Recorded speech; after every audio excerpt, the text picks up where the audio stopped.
Estamos viviendo en un tiempo incierto, pero Dios ha dado luz al mundo en su profecía. Prepárate para escuchar el programa Historias Proféticas del Mundo con Álvaro de la Cruz. Saludos. Invitamos a los que escuchen este programa y quieran ponerse en contacto con nosotros, dirigirse al WhatsApp más 57 321 296 59 56. Más 57 321 296 59 56. En el episodio anterior nos detuvimos en el 313 después de Cristo, año en el que los emperadores de Roma, Constantino y Licinio, se reunieron en Milán y pactando una alianza promulgaron el Edicto de Milán, con el cual le ponían fin a la persecución contra los cristianos y, además, legalizaban el cristianismo como religión, en medio de beneficios sociales, políticos y económicos. Las comunidades y congregaciones se multiplicaron como nunca a lo largo y ancho del territorio del imperio. La construcción de suntuosos templos y el establecimiento de los primeros centros de enseñanza de la filosofía cristiana, de los cuales empezaron a brotar los primeros pensadores de la fe del nuevo cristianismo. En el año 321, bajo la tutela del obispo de Roma, Silvestre I, Constantino el Grande promulga el decreto del Día del Sol Invicto, en el que establece oficialmente al domingo como el día de reposo. 9 años más tarde, en el 330, funda una nueva capital para el Imperio Romano, dedicada en honor de su nombre, Constantinopla, ciudad que vamos a abordar en este capítulo. Hoy presentamos Constantinopla, episodio 7.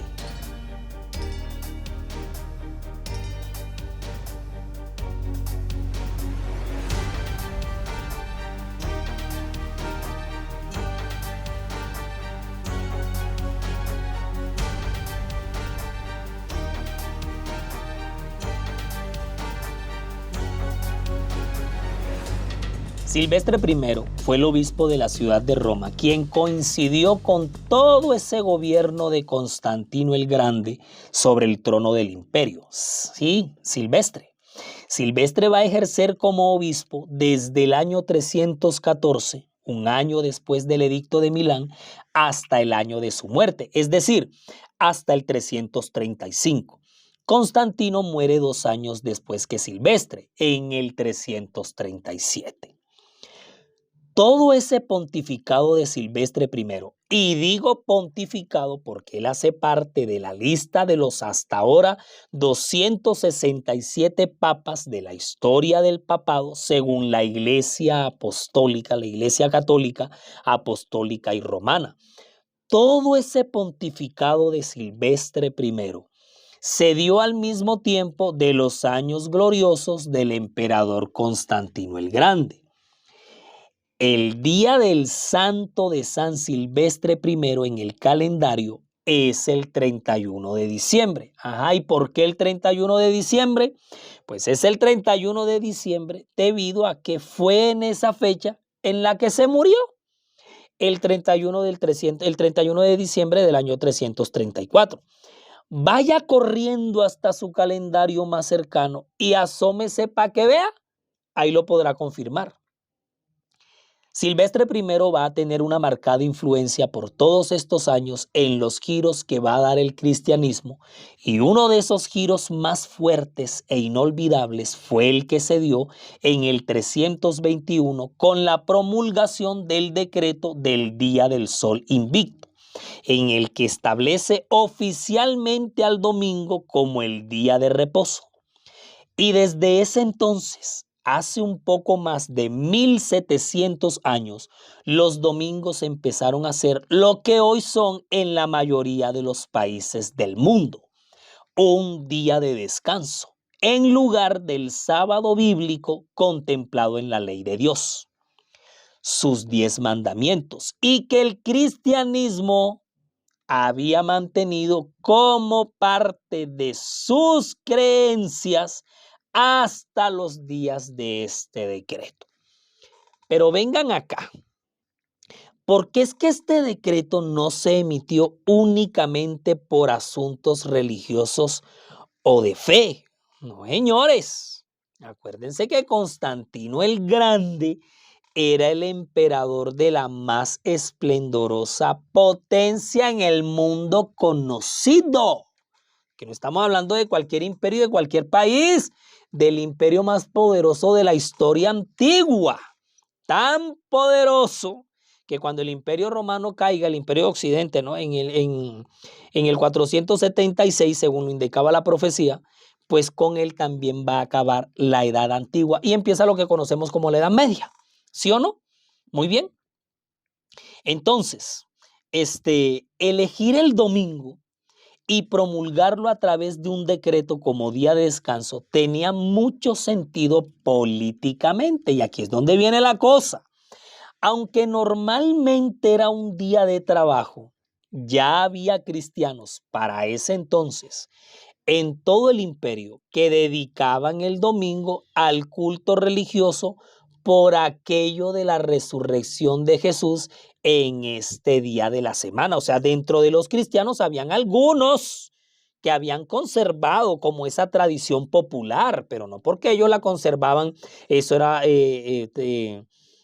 mandamiento de la ley de Dios, porque el mandamiento de la ley de Dios en sus 10 mandamientos en el decálogo, pues siempre ha reconocido y reconocer hasta por la eternidad el sábado como el día de descanso por excelencia. Pero dentro de los cristianos había algunos que desde la época de la resurrección, el domingo para ellos fue teniendo un significado. Y aunque esos cristianos que mantenían esa tradición popular vivían en Roma, ¿sí o no? O Alejandría, había muchos que seguían guardando el sábado o también el sábado judío. O sea, siempre va a haber un remanente que va a conservar la verdad. Así las tradiciones se vuelvan populares o sean lo normal o sea lo normalizado para la mayoría. Resulta bastante importante mencionar aquí que la mayoría de no cristianos consideraban el domingo como un día especial, pues era usualmente el día de pago. ¿Cómo le parece? El día que le llegaba la platica. Es también muy necesario recalcar del domingo que se trataba del día especial del sol invicto. O sea, pagano. Y eso a los cristianos les daba mucha desconfianza, sobre todo a los más fieles. Es por eso que gran parte de la población cristiana siguió guardando el sábado bíblico, aunque el Imperio Romano lo había declarado oficialmente el día de reposo por medio de su decreto del año 321. Y en ese cambio se le empezó a llamar Dies Domines.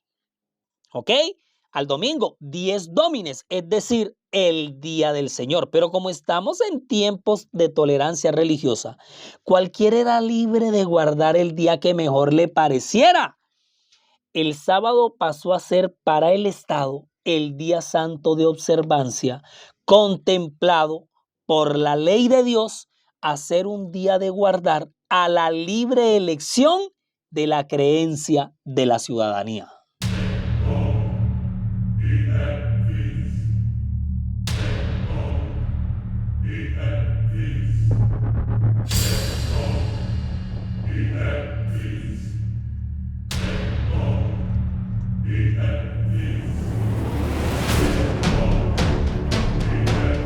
Todo nuestro contenido está disponible para reproducir y descargar desde nuestras cuentas, canales y perfiles, desde las redes sociales, sitio web y plataformas. Usted nos encuentra en todos lados como La Historia Profética del Mundo, en Spotify, Google Podcast, Facebook, Instagram y TikTok. En YouTube, siga nuestro canal. Dele me gusta a los videos y active la campanita de notificaciones para que le llegue de inmediato cualquier contenido que se vaya compartiendo. Nuestra página oficial en internet es www.lahistoriaprofeticadelmundo.com www.lahistoriaprofeticadelmundo.com. Es diseñada y administrada por Sama, agencia de marketing digital de la cual el poderoso Edinson Galván es el gerente. No dejen de asomarse por la web. Siempre estamos publicando novedades. Siempre.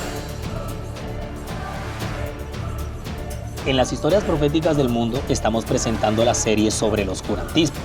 Este es el episodio 7, fragmento 2. Estamos viendo en esta ocasión Constantinopla, la ciudad que Constantino el Grande funda como una nueva capital para el Imperio Romano, dedicada en honor de su nombre, consolidando así dos imperios en uno. Roma de Oriente, con capital en Roma, y la Roma de Occidente, con capital en Constantinopla. Esa estratégica decisión, según él, perdón. Yo siempre me embolato en estos dos conceptos. La Roma de Occidente es la que tiene la capital en Roma y la Roma de Oriente es la que va a tener la capital en Constantinopla.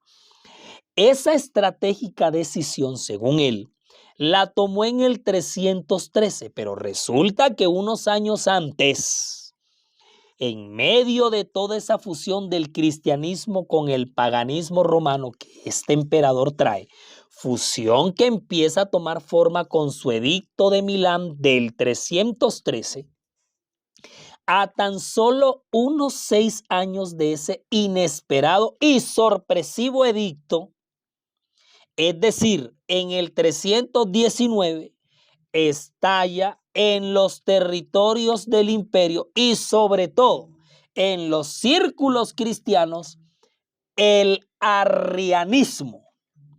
Sí, así como lo escuchan, el arrianismo en el 319. Me estoy adelantando un poco, porque en un episodio más adelante le vamos a dedicar un capítulo enterito al conflicto arriano. Por ahora, en este episodio, tan solo lo menciono así, por encimita, para ir entendiendo a manera de una línea del tiempo cómo se fueron dando las cosas una detrás de otra en todos esos años en que la mezcla oscurantista se va cocinando.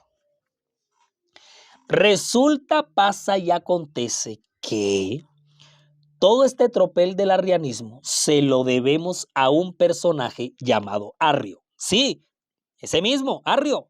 El nada más y nada menos que el obispo de Alejandría en Egipto. O sea, mejor dicho, casi nadie. Era un teólogo y presbítero nacido ahí mismo, en Alejandría, era alejandrino. Pues, ¿cómo les parece que este obispo, su eminencia, comenzó a difundir unas ideas que empezaron a generar fuertes controversias en los círculos cristianos respecto a la naturaleza de Jesús, específicamente en su divinidad, en su naturaleza divina, o lo que llamaríamos hoy en teología, cristología? No, y no crea, desde antes de Arrio, pues empezaron a diseminar, sí, o sea, desde antes de él, empezaron a diseminarse y a difundirse una cantidad de posiciones al respecto del tema de la naturaleza de Jesús. Ya lo habían venido haciendo otros hace rato, por lo menos unos 150 años antes de él, antes de Arrio. Ya se habían empezado a levantar ampollas referente a lo que pensaba el uno y decía el otro sobre la naturaleza de Jesús. Es que no crea, para los cristianos de esos primeros siglos era bastante misterioso, incomprensible, indescifrable, inexplicable, no hallaban los términos. Era un misterio, porque indiscutiblemente es grande el misterio de la piedad, la encarnación de Dios, el hecho de que Jesús fuera Dios, de cómo fue que Dios se encarnó, como siendo Dios. Ya ve, para los judíos eso era un tema tremendísimo. O sea, primero que ellos no aceptaban a Jesús como Salvador, y como así que Hijo de Dios, que el Verbo encarnado, que la palabra, como así que Yahvé se hizo un niño y nació de carne y hueso. Eso no fue que lo aceptó la gente así de chévere, ¿no, señores? Sabelio, por ejemplo, en su momento enseñó que el Padre, el Hijo y el Espíritu Santo eran modos diferentes del mismo Dios. ¿Usted está escuchando? Esa era una posición. Y de su misma enseñanza se desprendieron a su vez dos subenseñanzas más, el modalismo y el adopcionismo. Y ambas reducían la divinidad de Jesús, es decir, rebajaban el hecho de que Jesús fuera Dios. Por su parte, Orígenes, el gran Orígenes, a quien ya habíamos mencionado en el episodio anterior, enseñó que Jesús era un fruto eterno del Padre. O sea, por todos esos tiempos, estas corrientes con respecto a la divinidad de Jesús, eso iban y venían entre los líderes de la iglesia antes de Constantino y ya estando este emperador en el trono, sale Arrio y la revienta con su tesis. O sea, Arrio afirmaba vehementemente que Jesús no era divino, que Jesús no era Dios, que era un Dios creado por el Padre y subordinado a él. Obviamente, cuando la corriente arriana se empezó a regar por todas las iglesias, se generó el ¿qué? Conflicto teológico y doctrinal, les cuento. O sea, el conflicto. Eso se formó una tremenda sacudida, ni la más tremenda. Yo aquí vuelvo y repito, les estoy adelantando porque episodios más adelante viene un capítulo enterito dedicado a este conflicto arriano, sí, porque las tribus bárbaras que van a azotar al imperio cuando lo vayan acabando, las tribus bárbaras, muchas de ellas van a abrazar al arrianismo. Aquí van a haber unos conflictos no solamente teológicos, sino también políticos, diplomáticos, en fin, ya lo veremos en su momento.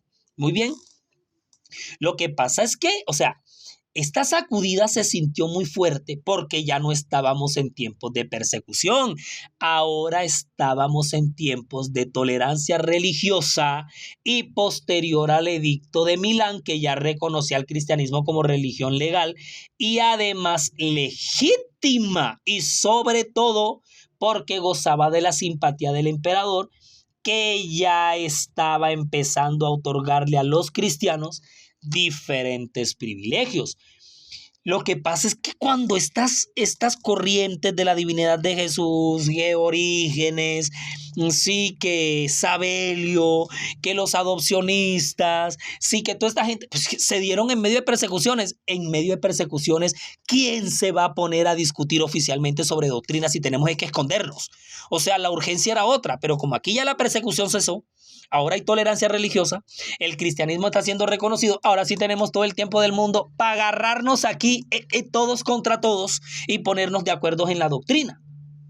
Pues, ¿cómo les parece que es el mismo emperador Constantino el Grande el que lanza una convocatoria oficial?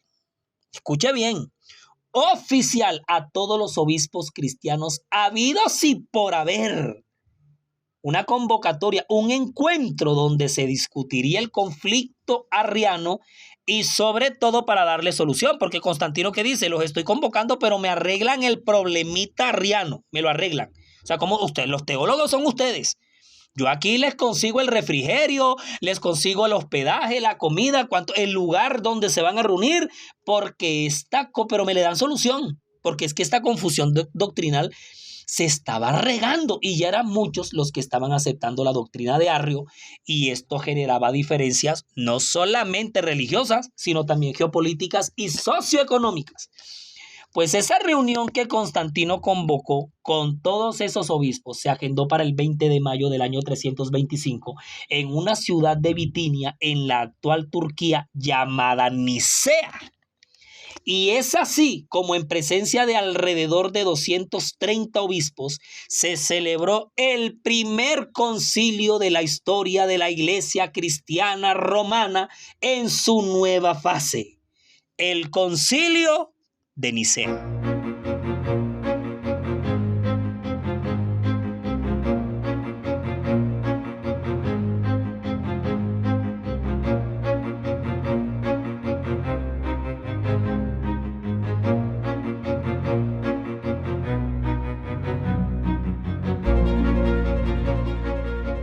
La línea del tiempo que hasta este séptimo episodio se ha venido armando aquí queda conformada entonces así.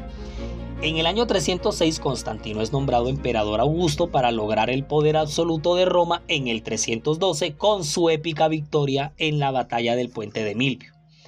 En el 319 estalla el arrianismo del que ya les adelantamos algo en el fragmento anterior.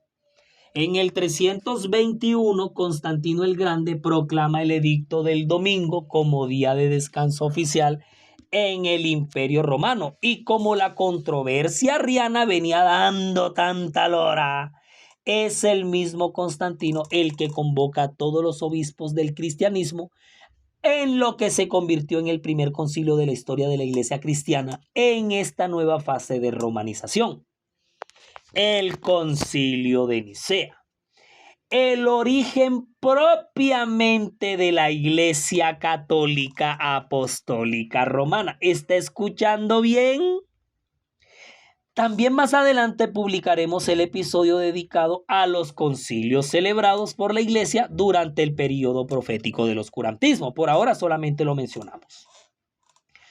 Con todos estos eventos que forman todo este gran contexto de fondo, en el año 330, Constantino el Grande realiza una de sus otras sorpresivas maniobras que ya para muchos fue la tapa.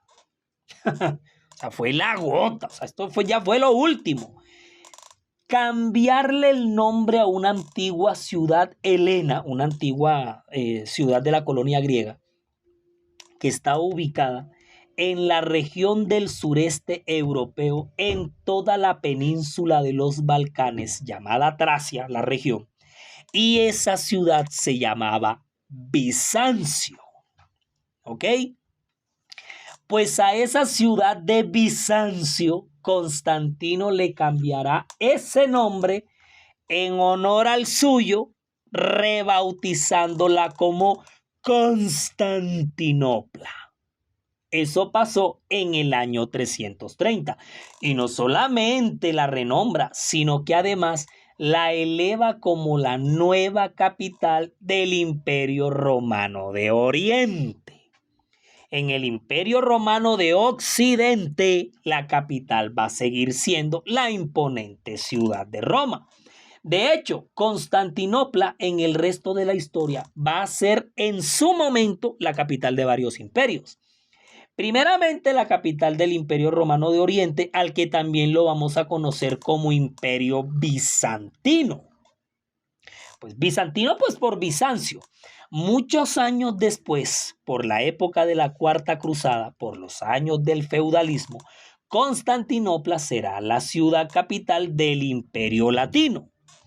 Y después, cuando los otomanos la tomen en el siglo XV, pasará a ser la capital del Imperio Turco Otomano, que es cuando le vuelven a cambiar el nombre por el de Estambul. O sea, ella se llamaba Bizancio, Constantino la rebautiza como Constantinopla, y después cuando llegan los turcos otomanos, la rebautizan llamándola de Constantinopla a Estambul, la actual ciudad capital del país de Turquía. Vea el severo resumen que le acabamos de hacer.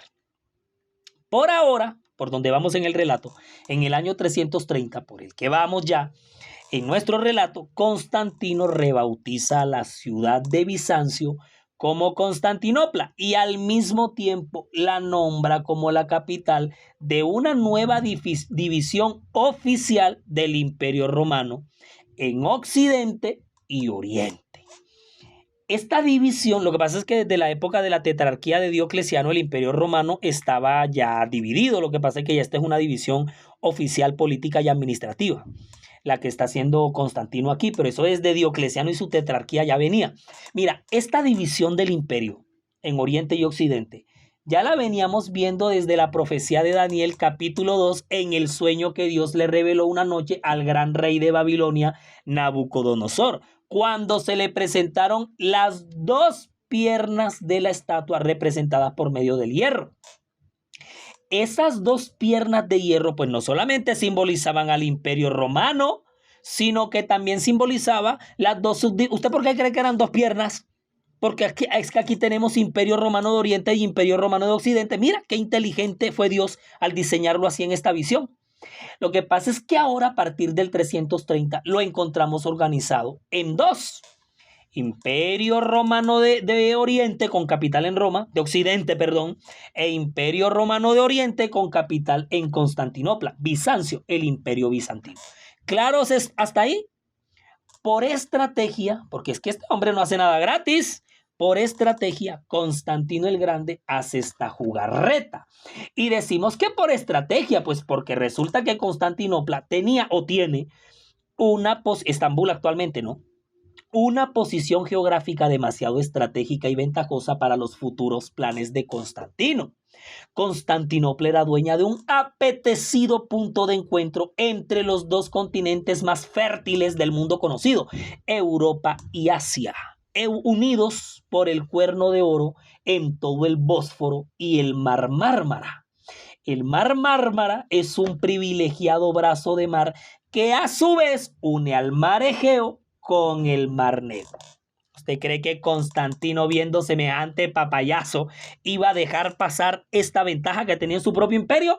Trate de imaginarse usted toda esta belleza de estrategia, de por Dios. Es que ese Constantino era un teso. O sea, yo insisto, era un teso. Fue un malvado, un maquiavélico ahí, mejor dicho, pero era un teso. Un reteso. De solo mencionar el nombre de Constantinopla, a este tipo se le crecía más el ego, porque le recordaba su propio nombre. Y pues como la riqueza de Constantinopla era tan enorme, se le llamó por todos esos siglos la reina de las ciudades. Todo el que la nombraba hacía honor al nombre de este emperador también. Mejor dicho, él se encargó que la gente llevara en su mente el nombre de él mencionando esa ciudad. Mejor dicho, con su hecho pensado, la gente sabe cómo hace sus embelecos, ellos mismos se los entienden. En realidad, Constantino había pensado primero en la ciudad de Troya para que fuera la capital de Roma de Oriente. Pero es que Bizancio lo dejó boquiabierto, la contempló y la analizó en su mente. De una vez se armó esa película y dijo, esta es, ya no hay otra, esta es. O sea, a Troya había que reconstruirla primero. Bizancio ya estaba armada, había que hacerle unos retoquitos y de verdad que la remodelaron.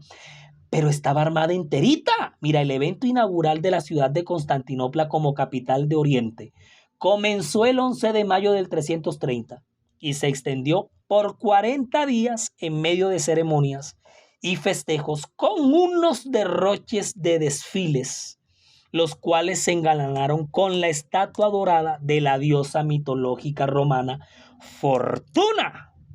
Imagen imponente que encabezaba la gran gala, les cuento. Constantinopla trascendió desde entonces hasta llegar a convertirse en una ciudad líder del antiguo mundo, primera ciudad comercial, así como la ciudad principal de lo que fue hasta mediados del siglo XI, la potencia más fuerte y prestigiosa de toda Europa. Y como si fuera poco, llegó a ser también foco cultural y económico del este y en el centro de los ideales del cristianismo y de la Grecia clásica. El esplendor de Constantinopla era sinónimo del emperador de quien derivó su nombre.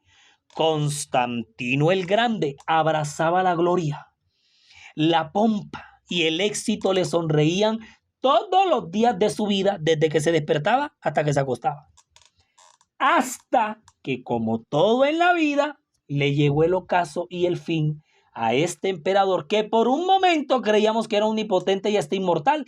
Y eso es lo que vamos a ver en el próximo episodio, en el que nos vamos a sumergir en los últimos años de vida de este personaje, del que muchos pensaron que jamás se acabaría, porque es que no le encontraban el botón para apagarlo. Pero sí, se apagó. Finalmente se apagó. No se pierdan, pero para nada, el próximo capítulo, porque con nuestros propios ojos vamos a contemplar el ocaso de Constantino el Grande. Resumimos y nos fuimos.